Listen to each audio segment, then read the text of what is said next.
السلام علیکم اسٹوڈنٹس، آج ہم آپ کی نہم جماعت میں سبق امتحان کے سوالات کریں گے۔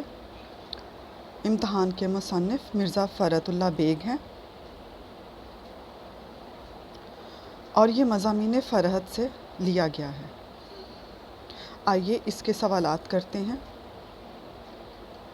جی، پہلا سوال ہے، مضمون نگار کو امتحان سے گھبرانے والوں پر ہنسی کیوں آتی ہے؟ اس کا جواب نوٹ کیجئے۔ مضمون نگار کے بقول امتحان کی دو ہی صورتیں ہیں، فیل یا پاس۔ اس سال کامیاب نہ ہوئے تو اگلے سال صحیح۔ سوال نمبر 2، جوں جوں امتحان کے دن قریب آتے جاتے ہیں، مضمون نگار کے دوستوں اور ہم جماعتوں کا کیا حال ہوتا ہے؟ اس کا جواب نوٹ کیجئے۔ جوں جوں امتحان کے دن قریب آتے جاتے ہیں، مضمون نگار کے دوستوں کے حواس اور دماغ معطل ہو جاتے ہیں۔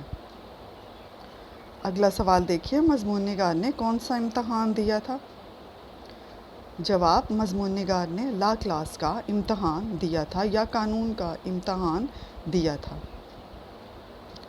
اگلا سوال، مضمون نگار نے امتحان دیا تو کیا نتیجہ نکلا؟ اس کا جواب نوٹ کیجئے۔ مضمون نگار نے امتحان دیا تو تمام مضامین میں بدرجہ اعلیٰ فیل ہوا۔ کسی شریف ممتحن نے اسے 2 نمبر بھی دیے تھے۔ آخری سوال دیکھیے، مضمون نگار کے والد نے اسے کس طرح تسلی دی؟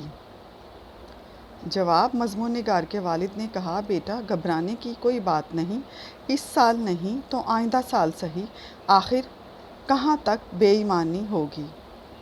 اسٹوڈنٹس، امتحانی پوائنٹ آف ویو سے اور بورڈ کے لحاظ سے جو سوالات بہت اہم ہیں اس کے آگے مینشن کر دیا گیا ہے، لہٰذا آپ بھی یہ سوالات دھیان سے اور توجہ سے یاد کیجیے اور ان میں کوئی غلطی نہیں ہونی چاہیے۔ شکریہ۔